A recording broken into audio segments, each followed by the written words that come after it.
In the dusty archives of the Providence Historical Society, a photograph from March 1904 has remained forgotten for over a century. The image shows the prominent Underwood family posing in their Federal Hill Mansion's parlor. Jonathan Underwood, his wife Beatrice, and their newly hired domestic servant. But there's something unsettling about the hands visible in this portrait. The servant's right hand, resting casually on the back of Mrs. Underwood's chair, bears distinct scars across the knuckles and palm. What investigators didn't realize in 1920 was that these same scars had been described 16 different times in police reports spanning nearly 2 decades.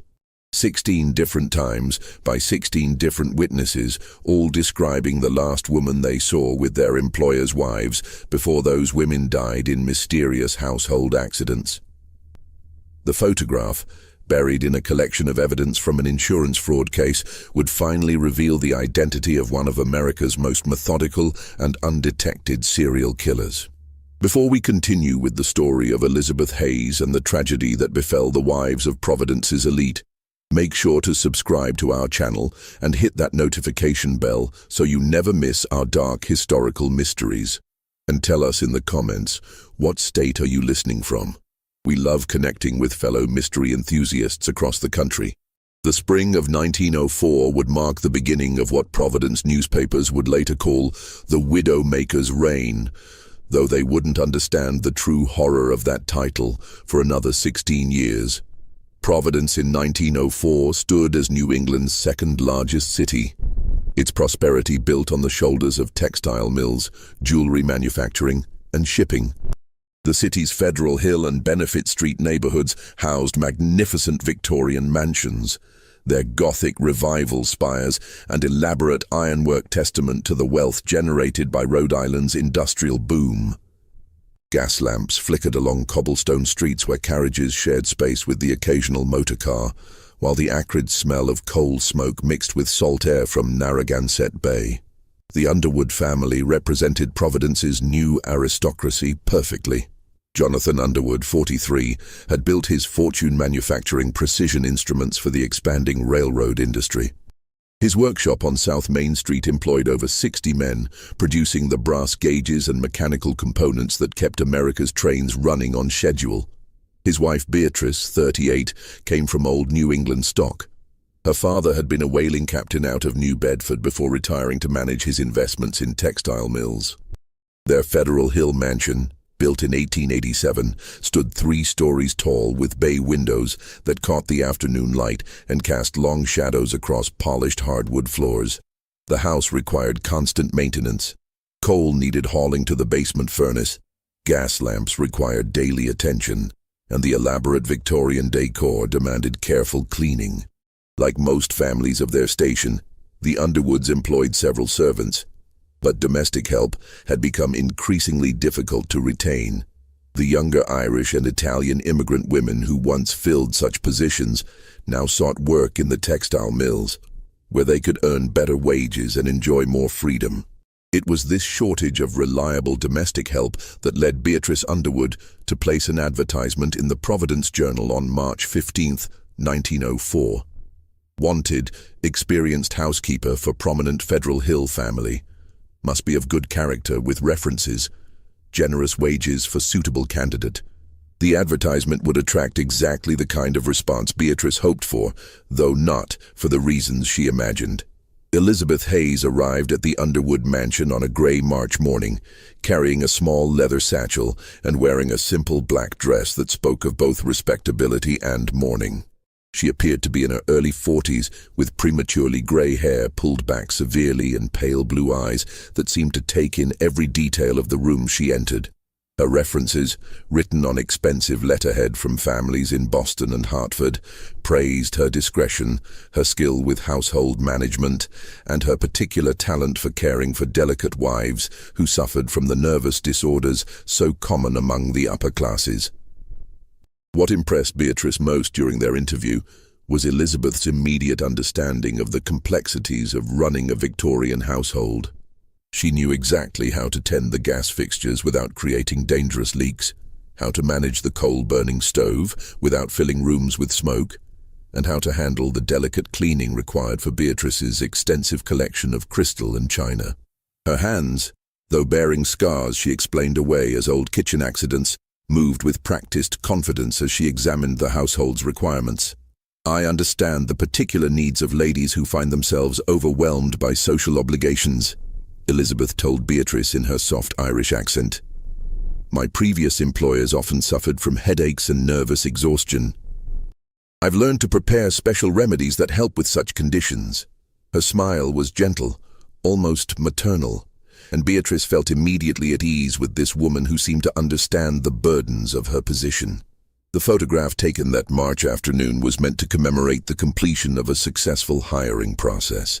Jonathan had recently purchased one of the new Kodak cameras, and he wanted to document their household staff for his business records.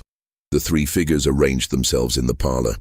Jonathan standing beside his wife's chair with his hand on her shoulder, Beatrice seated with her hands folded in her lap, and Elizabeth positioned slightly behind, her scarred right hand resting on the back of Beatrice's chair in a gesture that seemed both protective and possessive. Neither Jonathan nor Beatrice noticed how Elizabeth's eyes remained fixed on Beatrice's jewelry during the long exposure required for the photograph. They couldn't have known that those pale blue eyes were already cataloging the worth of Beatrice's diamond earrings, her sapphire brooch, and the elaborate gold bracelet that had belonged to her grandmother. They had no way of understanding that the woman they'd welcomed into their home was already planning their tragedy. Spring in Providence carried the promise of renewal, but inside the Underwood mansion, a different kind of transformation was taking place. Elizabeth Hayes settled into her role with the efficiency of someone who had perfected a deadly routine. She rose before dawn to tend the furnace, prepared meals with meticulous care, and maintained the household with an attention to detail that impressed both Jonathan and Beatrice. But her most important work happened in the quiet hours when the family slept, when she could move through the house like a shadow, learning its secrets. Victorian homes were complex organisms of pipes, ducts, and mechanical systems that few people fully understood. Gas lines ran through walls to feed the ornate fixtures in every room. Hot air ducts carried heat from the basement furnace to upper floors. The electrical system, newly installed, shared space with older gas lines in ways that sometimes created unexpected hazards. Elizabeth studied these systems with the dedication of an engineer, tracing every pipe and wire until she understood exactly how the house functioned and how it could malfunction. During her first month of employment, Elizabeth demonstrated the kind of devotion that made employers feel guilty about their previous complaints regarding domestic help. She anticipated Beatrice's needs before they were expressed, prepared Jonathan's morning coffee exactly to his preferences, and maintained the house with spotless efficiency. More importantly, she seemed to genuinely care about Beatrice's well-being, often commenting on how tired the lady of the house appeared and suggesting remedies for her frequent headaches. "Mrs. Underwood works herself too hard," Elizabeth would say to Jonathan with concerned eyes. "All these social obligations, the stress of managing such a large household. It's no wonder she suffers from nervous exhaustion. Perhaps she needs more rest, more quiet time away from visitors." Her suggestion seemed so reasonable, so caring, that Jonathan began limiting the social events that had always been central to Beatrice's happiness. The isolation began subtly. Elizabeth would mention to callers that Mrs. Underwood was indisposed, suffering from one of her headaches. She'd reschedule social engagements, explaining that the doctor had recommended complete rest. Gradually, Beatrice found herself spending more time alone with Elizabeth, depending increasingly on the servants' company and care. The woman seemed to understand her moods, her fears, her increasing sense that something in her life was changing in ways she couldn't quite identify. It was during the 4th week of May that Beatrice first mentioned the strange dreams. She confided to Elizabeth that she'd been experiencing vivid, disturbing sleep, filled with images of suffocation and falling. She'd wake gasping, her nightgown soaked with perspiration, convinced that someone had been in her room during the night. Elizabeth listened with sympathetic attention, suggesting that perhaps the gas lamp in the bedroom was burning improperly and affecting Mrs. Underwood's sleep. "These old gas fixtures can be temperamental," Elizabeth explained as she adjusted the bedroom lamp. "Sometimes they don't burn clean, especially at night when the pressure changes. The fumes can cause the most terrible nightmares." Her fingers worked expertly at the fixture's mechanism, making adjustments that she claimed would improve the air quality in the room. What Beatrice couldn't see was how those same skilled fingers could create a nearly invisible leak that would release just enough gas to cause disorientation and weakness without immediately threatening life. The first serious incident occurred on the night of May 29, 1904. Jonathan was attending a business dinner in downtown Providence, leaving Beatrice alone with Elizabeth for the evening. They dined together in the smaller breakfast room rather than the formal dining room, Elizabeth having suggested that the intimate setting would be more relaxing for Mrs. Underwood's nerves. The meal was simple but elegant: roasted chicken with herbs, fresh vegetables from the garden, and a bottle of wine that Elizabeth recommended for its calming properties. As they ate, Elizabeth spoke fondly of her previous employment with families in Boston, describing the tragic circumstances that had led to her seeking new positions. Her former employer, Mrs. Victoria Livingston, had been much like Beatrice, refined, intelligent, but troubled by the pressures of social expectations. "She used to tell me that she felt trapped by all the obligations, the constant need to maintain appearances," Elizabeth said with a wistful expression. "Poor dear, she never found peace until the end." Beatrice found herself confiding her own struggles. The exhaustion of managing social obligations, the pressure of maintaining Jonathan's business relationships, the growing sense that her life was somehow slipping away from her. Elizabeth listened with the attention of a confessor, occasionally reaching across the table to pat Beatrice's hand with those scarred fingers that seemed so gentle and understanding. After dinner, Elizabeth suggested they retire early, as Mrs. Underwood appeared particularly tired. She helped Beatrice prepare for bed, brushing her hair with long, soothing strokes and ensuring that the bedroom was properly ventilated. The gas lamp burned with a steady, seemingly normal flame, casting dancing shadows on the wallpapered walls. Elizabeth kissed Beatrice's forehead in a gesture that felt almost maternal before retiring to her own room in the servants' quarters. What happened during the hours that followed would later become a subject of intense investigation, though the truth would remain hidden for 16 more years. Beatrice Underwood was found the next morning at the bottom of the main staircase, her neck broken from what appeared to be a tragic fall. She was wearing her silk nightgown and her grandmother's gold bracelet, but her diamond earrings and sapphire brooch were missing from the jewelry box in her bedroom. Elizabeth's screams when she discovered the body brought neighbors running. Her grief appeared genuine and overwhelming as she knelt beside Beatrice's broken form, cradling the dead woman's head and sobbing about how she should have heard something, should have been able to help. When Jonathan arrived, summoned by telegram from his business meeting, he found Elizabeth still holding vigil beside his wife's body, her dress stained with blood and tears streaming down her face. The Providence Police Department in 1904 operated with the limited investigative techniques of the era. Detective Captain William Brennan, an Irish immigrant son who had worked his way up through the ranks, arrived at the Underwood mansion that grey May morning, expecting to document another tragic household accident. Victorian homes were notorious for such incidents: gas leaks, falls down steep staircases, accidents with coal furnaces and electrical systems that few people fully understood. Captain Brennan's initial examination revealed what appeared to be a straightforward case of accidental death. Beatrice Underwood had apparently risen during the night, perhaps to visit the water closet or investigate a sound, and had somehow lost her footing on the polished wooden stairs. The steep Victorian staircase, with its elaborate banister and runner that could shift underfoot, had claimed other victims in Providence's grand homes. Her injuries were consistent with a fall from the top landing to the marble floor of the entrance hall. Elizabeth Hayes provided a clear account of the evening's events. She had served dinner, helped Mrs. Underwood prepare for bed, and retired to her own quarters in the servants' wing around 10 o'clock. She had heard nothing unusual during the night, sleeping soundly until she rose at her customary 5:30 to begin preparations for breakfast. Upon discovering that Mrs.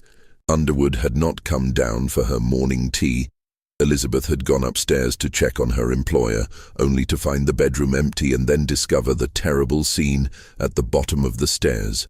Jonathan Underwood, devastated by the loss of his wife, accepted the tragedy as one of those cruel accidents that befell even the most careful households. The missing jewelry was easily explained. Beatrice often removed her earrings and brooch before bed, and in his grief, Jonathan couldn't remember exactly what had been in the jewelry box. The pieces might have been taken for cleaning or repair, or simply misplaced in the chaos following the discovery of the body. What Captain Brennan noted in his report, though he didn't consider it significant at the time, were the distinctive scars on Elizabeth Hayes's right hand.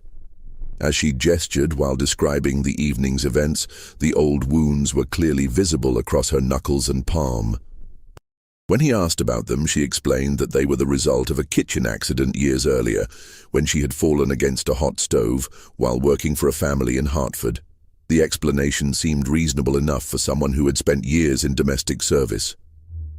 Elizabeth remained with Jonathan Underwood through the difficult weeks following Beatrice's funeral, helping him manage the household and cope with his grief. She proved invaluable during this period, handling correspondence with sympathy callers, managing the influx of food and flowers from neighbors, and maintaining the house's routine when Jonathan seemed incapable of making even basic decisions. Her presence provided stability during the worst period of his life. By late summer of 1904, however, Jonathan began to feel that maintaining such a large household was beyond his needs or interests. The mansion held too many memories of Beatrice, and he found himself considering a move to smaller quarters downtown, closer to his business. When he mentioned these thoughts to Elizabeth, she immediately understood that her services would no longer be required.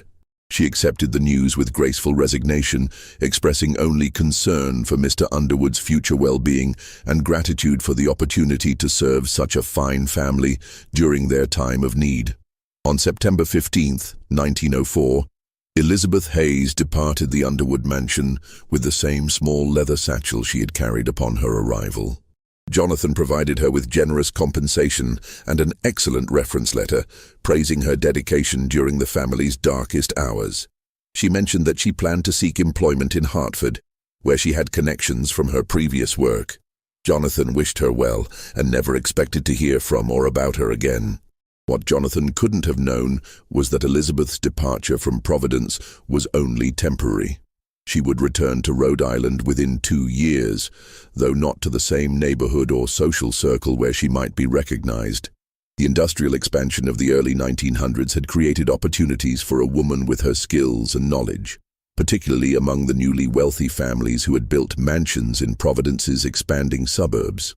These new industrialists, men who had made fortunes in manufacturing, shipping, and trade, often married women from modest backgrounds who suddenly found themselves struggling to manage elaborate households and complex social obligations. They were perfect targets for someone who understood exactly how to exploit the vulnerabilities of wives who felt overwhelmed by their new stations in life. Between 1906 and 1918, Providence would witness a disturbing pattern of household accidents involving the wives of prominent businessmen. The incidents shared certain characteristics. They typically occurred when husbands were away on business. The victims were found by recently hired domestic servants, and small valuable items often went missing in the confusion following the discovery of the bodies. But these similarities weren't immediately apparent to investigators working individual cases separated by months or years. The pattern might have continued indefinitely, if not for the intersection of tragedy and greed that would finally expose Elizabeth Hayes in 1920. An insurance investigator reviewing claims from the seemingly unrelated household accidents would discover connections that had eluded police for nearly 2 decades. But that revelation lay 16 years in the future, while Elizabeth Hayes continued her deadly work with the confidence of someone who had perfected an invisible crime. The photograph taken in the Underwood parlor that March afternoon in 1904 remained filed away. forgotten among the routine documentation of a tragic accident.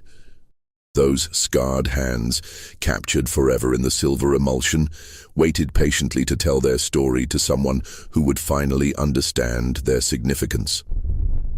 The years following Beatrice Underwood's death saw Providence transformed by the industrial prosperity of the early 20th century. New fortunes were built on manufacturing precision instruments, processing rubber, and managing the complex logistics of New England's expanding economy. With these fortunes came new mansions, new social hierarchies, and new opportunities for those who understood how to navigate the vulnerabilities of the wealthy. Elizabeth Hayes, now using the name Catherine Lynch, established herself in Hartford briefly before returning to Rhode Island in 1906. She had learned to vary her appearance subtly, different hairstyles, slight changes in dress, careful modulation of her accent depending on her employer's expectations. To families seeking Irish domestics, she emphasized her heritage. To those preferring English servants, she softened her brogue and spoke of employment with Boston families. Her references, written on letterheads from towns where verification would be difficult, painted the portrait of an experienced housekeeper who specialized in caring for delicate mistresses prone to nervous conditions. Her second Providence victim was Margaret Tillinghast, wife of textile manufacturer David Tillinghast, whose Elmwood mansion represented the pinnacle of 1890s architectural ambition. The Gothic revival house, with its complex network of gas lines and steam heating, provided Elizabeth with new challenges and opportunities. Margaret, 20 years younger than her husband and struggling to manage social obligations that seemed beyond her capabilities, welcomed Elizabeth's arrival in October 1906 with desperate relief. The pattern that Elizabeth had perfected in the Underwood household repeated itself with deadly efficiency. She began by isolating Margaret from friends and family, suggesting that social gatherings were too taxing for someone of such delicate constitution. She prepared special meals and remedies that gradually weakened Margaret's energy and concentration. Most importantly, she spent hours each night studying the house's mechanical systems, learning how to create the perfect accidental death. Margaret Tillinghast was found on December 12, 1906, apparently overcome by gas fumes in her bedroom.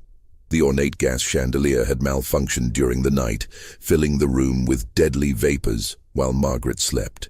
Elizabeth, whose room was in a different wing of the house, discovered the tragedy when Margaret failed to appear for breakfast.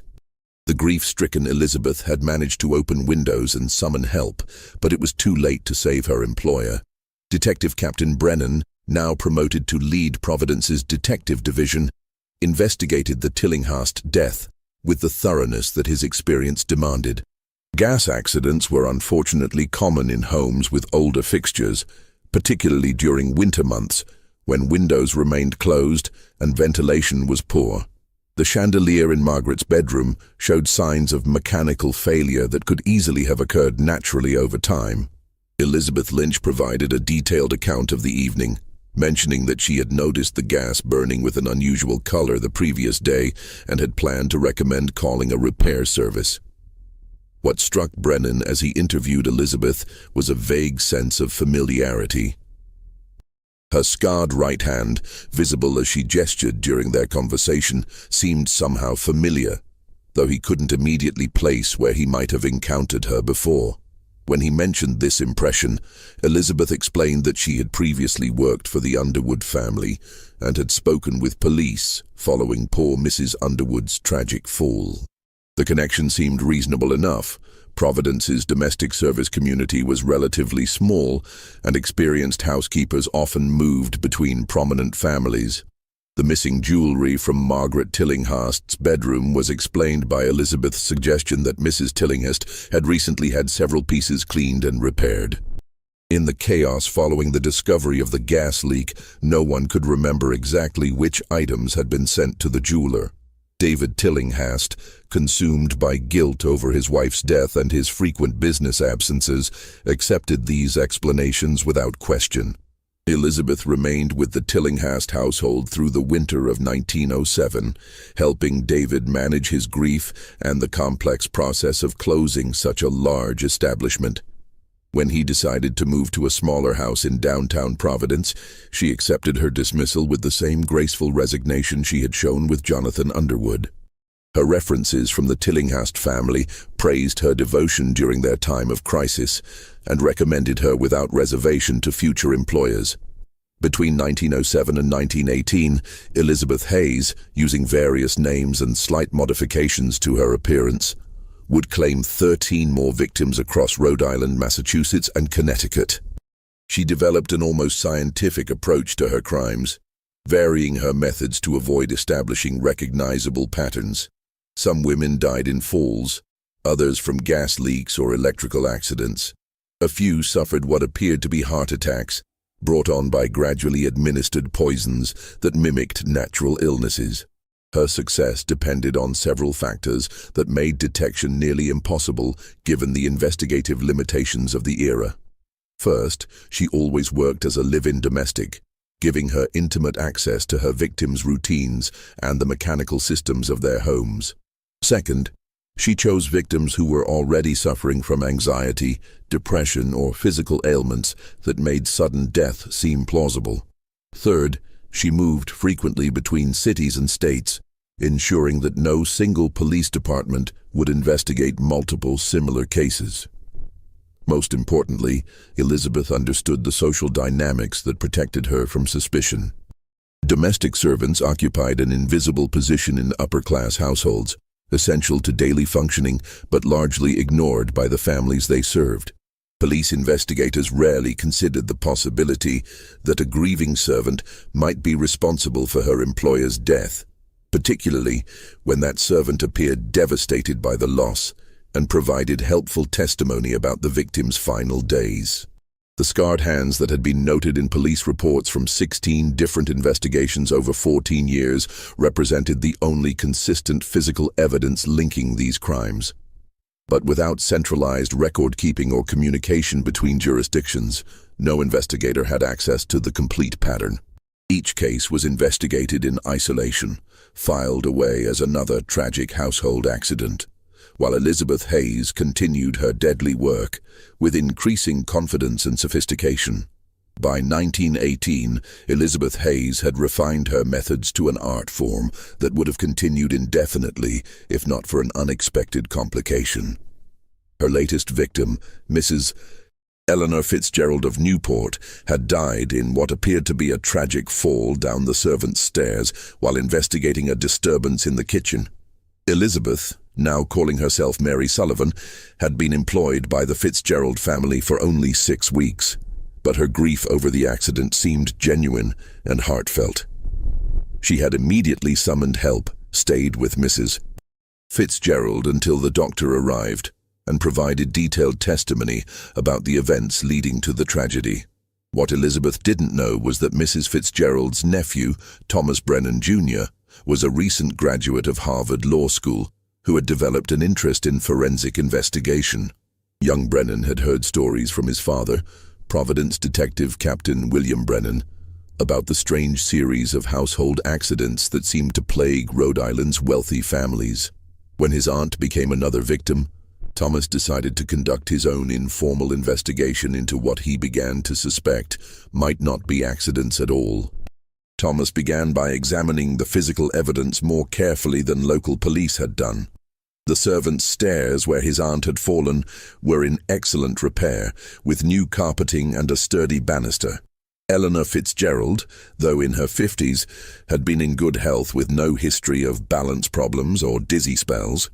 The supposed disturbance in the kitchen that had drawn her downstairs at midnight had left no evidence, no broken dishes, no signs of intrusion, no indication of what might have caused the noise that Mary Sullivan claimed to have heard from her room. More troubling was Thomas's discovery that several valuable pieces of his aunt's jewelry were missing from her bedroom. Mary Sullivan suggested that Mrs. Fitzgerald might have hidden them for safekeeping, given recent reports of burglaries in Newport, but Thomas found no evidence that his aunt had been concerned about theft.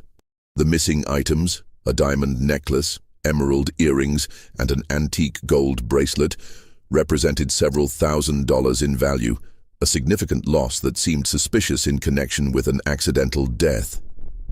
Thomas's legal training had taught him the importance of systematic investigation, so he began researching similar cases throughout New England.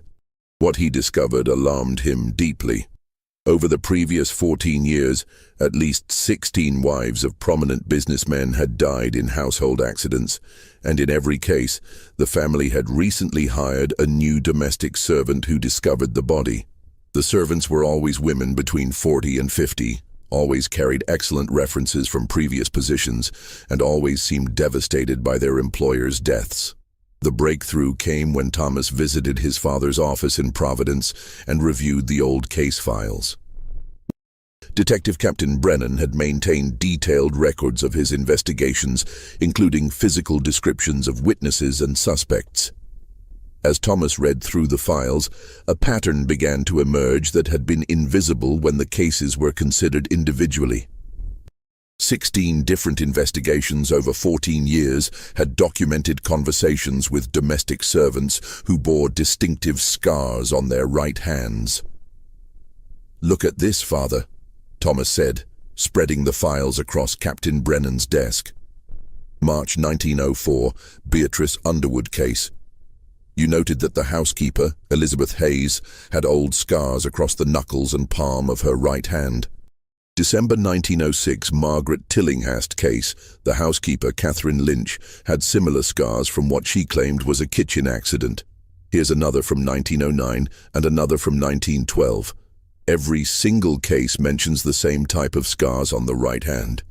Captain Brennan studied the files with growing amazement. The pattern that his son had identified was undeniable, but it seemed almost impossible to believe. Could one woman have been responsible for 16 deaths across 4 states over 14 years? Could she have operated with such impunity, moving from household to household, family to family, without ever arousing serious suspicion? The descriptions vary slightly, Captain Brennan observed. Different hair color, different names, different accents. But the age is always about the same, and those scars. He paused, remembering his most recent encounter with a domestic servant bearing such marks. My God, Thomas, I think she may have been in my office just 3 months ago.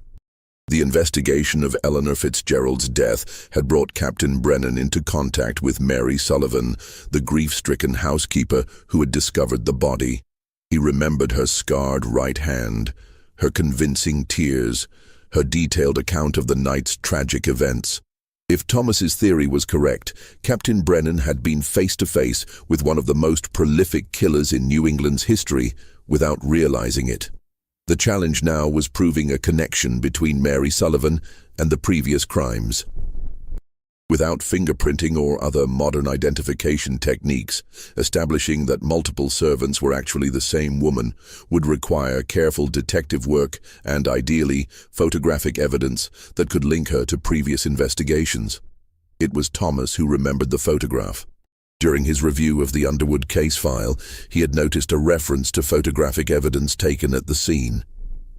Most police departments routinely photographed crime scenes by 1904, but few maintained organized archives of such evidence. If the photograph of Elizabeth Hayes from the Underwood investigation still existed, it might provide the proof needed to establish her connection to subsequent crimes. The search for that photograph would lead the Brennans into the dusty archives of Providence's police department, where 16 years of evidence from unsolved cases waited to reveal their secrets. What they would find there would not only confirm Thomas's theory, but provide the key to finally capturing one of the most successful serial killers in American history. Just when we thought we'd seen it all, the horror in Providence intensifies. If this story is giving you chills, share this video with a friend who loves dark mysteries, hit that like button to support our content, and don't forget to subscribe to never miss stories like this. Let's discover together what happens next. The basement archives of the Providence Police Department in 1920 were a maze of filing cabinets, evidence boxes, and forgotten case materials that represented 2 decades of criminal investigations. Detective Captain William Brennan and his son Thomas descended into this bureaucratic netherworld on a cold February morning, armed with a list of case numbers and dates that they hoped would yield the photographic evidence needed to prove their incredible theory. The Underwood case file from 1904 was eventually located in a mildewed box marked "Accidental Deaths, Closed Cases." Inside, along with witness statements and investigation notes, was the photograph that Jonathan Underwood had taken that March afternoon 16 years earlier. The image, though somewhat faded, clearly showed the three figures in the parlor of the Federal Hill mansion. Jonathan standing beside his wife's chair, Beatrice seated with her hands folded, and Elizabeth Hayes positioned behind them with her scarred right hand resting on the back of Beatrice's chair.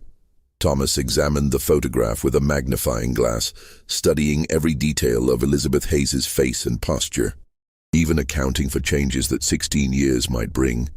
He was convinced that this was the same woman who had been working as Mary Sullivan in the Fitzgerald household. The bone structure, the way she held her head, the distinctive positioning of that scarred hand, all were consistent with his memories of the grieving servant who had discovered his aunt's body. But photographic evidence alone would not be sufficient to build a legal case against a woman who had operated under multiple identities across several states. Captain Brennan knew that they would need to trace Elizabeth Hayes's movements systematically, connecting her to as many of the suspicious deaths as possible through documentation that would hold up in court. This meant requesting case files from police departments in Hartford, Boston, Newport, and other cities where similar accidents had occurred. The process of gathering evidence was complicated by the limited communication networks between law enforcement agencies in 1920. Each request for information required formal correspondence, and many smaller departments had poor record-keeping systems that made retrieving old case files difficult or impossible. Captain Brennan used his professional connections and reputation to expedite requests, but the investigation still took months to complete. Meanwhile, Thomas had undertaken the challenging task of tracking Elizabeth Hayes's current whereabouts. If she was indeed responsible for the pattern of deaths they had identified, she would likely have moved on to another position shortly after the Fitzgerald incident. Thomas contacted domestic employment agencies throughout New England, providing descriptions and asking about recent placements of experienced housekeepers who matched Elizabeth's general characteristics. The breakthrough came in May 1920, when an employment agency in Hartford contacted Thomas about a woman named Helen Murphy, who had been placed with a wealthy family in Stamford, Connecticut, just 2 months after Eleanor Fitzgerald's death. The physical description matched Elizabeth Hayes exactly, including the telltale scars on her right hand that she had explained to her new employers as the result of an old kitchen accident. Captain Brennan immediately contacted the Stamford Police Department, requesting that they place Helen Murphy under surveillance while Providence prepared formal charges based on the evidence they had accumulated. The request was handled delicately, as alerting Elizabeth to police interest would almost certainly cause her to disappear before she could be arrested. Stamford detectives began monitoring the household where she worked, noting her routines and documenting her interactions with her current employer, Mrs. Dorothy Whitman. What the surveillance revealed was deeply disturbing. Helen Murphy was already implementing the isolation tactics that had preceded her previous crimes. She had convinced Mrs. Whitman that social gatherings were too taxing for someone of her delicate constitution, gradually reducing the woman's contact with friends and family. She had taken over management of household medications and meals, always claiming to be concerned about Mrs. Whitman's health and well-being. Most ominously, she had been observed spending long periods alone in the basement, where the house's gas and heating systems were located.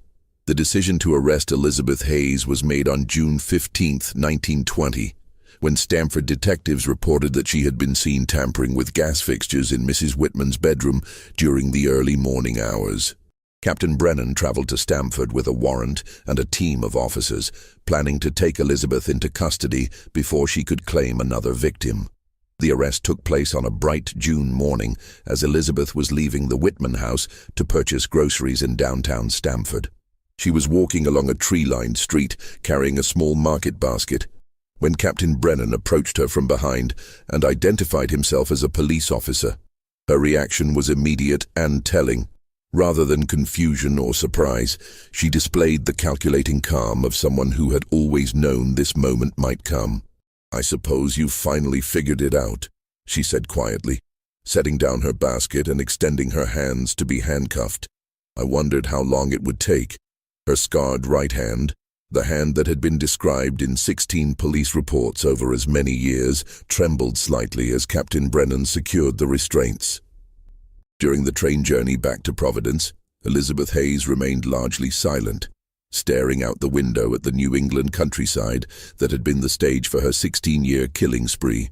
When Captain Brennan asked why she had committed such terrible crimes, she turned to him with those pale blue eyes that had seemed so kind and understanding to her victims. "You wouldn't understand," she said simply. "Those women had everything: beautiful homes, devoted husbands, security, respect. They had lives that girls like me could never hope for, and they spent their time complaining about how difficult it all was." Her voice carried no remorse, only a cold bitterness that had apparently driven her to destroy what she could never possess. "And the jewelry?" Captain Brennan asked. "Was it just about money?" Elizabeth's smile was thin and humorless. "The jewelry was proof," she said. "Proof that I had taken something from them that they valued. Money was useful, but the real satisfaction was knowing that I had ended their ungrateful lives and taken their precious things as trophies." The trial of Elizabeth Hayes began in Providence Superior Court on October 3, 1920, drawing newspaper coverage throughout New England. The prosecution, led by Rhode Island's Attorney General with assistance from young Thomas Brennan, presented a methodical case that linked Elizabeth to 16 deaths across 4 states through a combination of physical evidence, witness testimony, and documentation of her movements between households. The photograph from the Underwood case served as crucial evidence, establishing Elizabeth's identity and connecting her to the first known murder in the series. Subsequent photographs found in other police files, along with detailed descriptions of her distinctive hand scars, created an unbreakable chain of evidence linking her to multiple crime scenes over nearly 2 decades. Elizabeth's defense attorney argued that the evidence was circumstantial, that household accidents were tragically common in an era of dangerous gas fixtures and primitive safety systems. He suggested that his client had been the victim of an extraordinary series of coincidences, repeatedly finding employment with families destined for tragedy. But the prosecution's case was overwhelming. Thomas Brennan had painstakingly documented Elizabeth's movements between cities and households, showing how she systematically targeted vulnerable women whose husbands traveled frequently on business. The pattern of missing jewelry, the consistent timeline of employment followed by suspicious deaths, and the physical evidence of tampering with household systems created a narrative that no reasonable jury could ignore. The most damaging testimony came from Mrs. Dorothy Whitman, Elizabeth's intended final victim in Stamford. Mrs. Whitman described how Elizabeth had gradually isolated her from friends and family, claiming concern for her health, while secretly undermining her confidence and independence. She testified about the strange remedies Elizabeth had prepared, the unusual taste of food and drink after Elizabeth's arrival, and the growing sense of being watched and controlled within her own home. "She made me feel as though I was losing my mind," Mrs. Whitman told the hushed courtroom. "Every suggestion she made seemed reasonable, caring even, but somehow I found myself becoming weaker, more confused, more dependent on her for everything. If the police hadn't intervened when they did, I have no doubt that I would have suffered the same fate as those other poor women." The prosecution also presented testimony from several of Elizabeth's former employers who had survived their encounters with her. These witnesses described similar patterns of manipulation and control, though they had been fortunate enough to terminate Elizabeth's employment before she could complete her deadly work. Their accounts painted a picture of a woman who possessed an almost supernatural ability to identify and exploit the psychological vulnerabilities of lonely, anxious wives. Dr. Edmund Morrison, a psychiatrist from Boston who had been called as an expert witness, testified about Elizabeth's mental state and the psychological profile that emerged from the evidence. He described her as a highly intelligent individual who had developed an elaborate fantasy of revenge against the social class she felt had rejected her. In her mind, he suggested, killing these women was not simply murder for profit, but a form of justice against those who had been given advantages she had been denied. The defendant appears to have constructed an entire worldview in which her victims deserved their fate, Dr. Morrison explained to the jury. She genuinely believed that these women were ungrateful for their blessings, that they had failed to appreciate the comfortable lives their marriages had provided. By killing them and taking their jewelry, she was not only enriching herself, but punishing them for what she perceived as their lack of gratitude. Elizabeth herself remained largely silent throughout the trial, showing little emotion as witness after witness testified about her crimes. She listened with apparent disinterest to descriptions of her victims' final moments, occasionally taking notes but never displaying remorse or distress. Her pale blue eyes, which had once seemed so kind and understanding to the women she targeted, now appeared cold and calculating as they surveyed the courtroom proceedings. The only time Elizabeth showed genuine reaction was when the prosecution displayed the jewelry that had been recovered from her various hiding places. Necklaces, earrings, brooches, and bracelets that had belonged to 16 different women were laid out on a table before the jury, each piece representing a life that had been ended for the sake of greed and twisted revenge. As Elizabeth looked at her collection of trophies, a slight smile crossed her face, not of remorse, but of satisfaction at the tangible proof of her deadly success. The trial lasted 6 weeks, with the prosecution methodically presenting evidence linking Elizabeth to each of the 16 deaths. The defense could offer little beyond challenges to the timing of certain events and suggestions that some of the deaths might genuinely have been accidental. When Elizabeth's attorney asked her if she wanted to testify on her own behalf, she declined with a simple shake of her head, apparently confident that her silence would serve her better than any explanation she might offer. The jury deliberated for less than 3 hours before returning with their verdict. As the foreman stood to announce their decision, the packed courtroom fell completely silent. Elizabeth Hayes was found guilty on all 16 counts of first-degree murder, making her one of the most prolific serial killers in American legal history. The systematic nature of her crimes, the vulnerable population she had targeted, and the calculated cruelty of her methods left no room for mercy in the jury's consideration. Judge Harrison Blackstone, in pronouncing sentence, spoke directly to Elizabeth about the magnitude of her crimes. "You have violated the most sacred trust that exists between employer and servant," he told her. "These women welcomed you into their homes, treated you with kindness and respect, and trusted you with their safety and well-being. In return, you systematically destroyed their lives for your own selfish gain. The court can find no mitigating circumstances that would justify clemency in your case." Elizabeth Hayes was sentenced to death by electrocution, the sentence to be carried out at the Rhode Island State Prison. As the judge pronounced the words that would end her life, Elizabeth finally showed emotion, not fear or remorse, but what appeared to be relief that her long deception was finally over. She nodded slightly as if accepting a business proposition, and was led from the courtroom without looking back at the families of her victims who had gathered to witness her judgment. The appeals process that followed was largely perfunctory. Elizabeth's attorneys filed the required motions challenging various aspects of the trial, but their hearts seemed not to be in the effort. The evidence against their client was simply too overwhelming, and Elizabeth herself showed little interest in fighting the death sentence. She spent her final months in prison writing what she claimed was a memoir of her crimes, though prison officials later destroyed the manuscript to prevent it from being published and potentially inspiring other criminals. Elizabeth Hayes was executed on March 15, 1922. Exactly 18 years after she had first entered the Underwood mansion and begun her killing spree. Prison records indicate that she remained unrepentant until the end, expressing no regret for her victims and no gratitude toward the families who had employed her. Her final words, spoken to the prison chaplain, were reportedly, "They never deserved what they had anyway."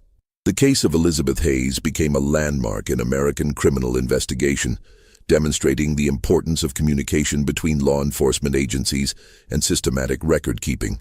The pattern of her crimes had been visible for years, but only when Detective Captain Brennan and his son Thomas compiled information from multiple jurisdictions did the full scope of her deadly career become apparent. The photograph taken in the Underwood parlor that March day in 1904 found its way into criminal justice textbooks as an example of how seemingly innocent evidence could prove crucial to solving complex cases. Those scarred hands, captured forever in silver emulsion, had finally told their story to someone who understood their significance.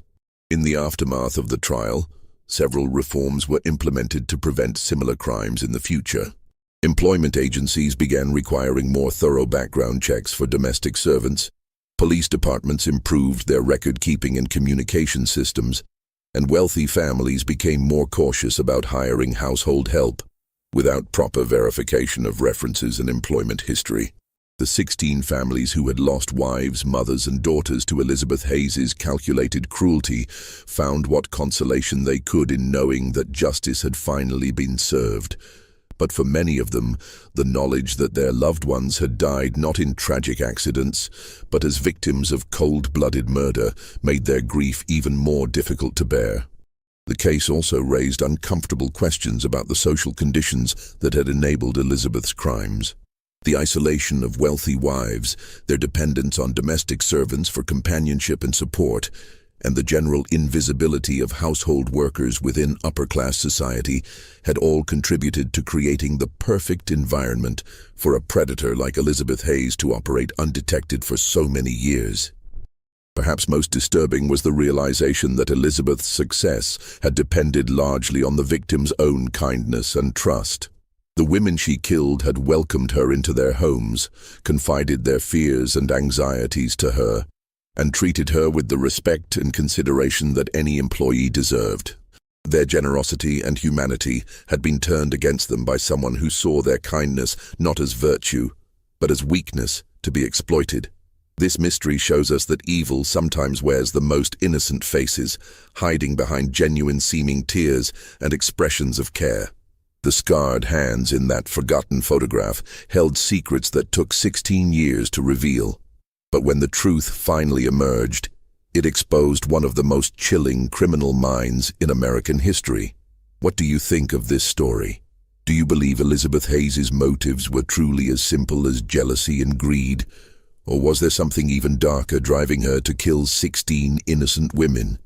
Leave your comment below and share your theories about what could turn a domestic servant into such a methodical killer.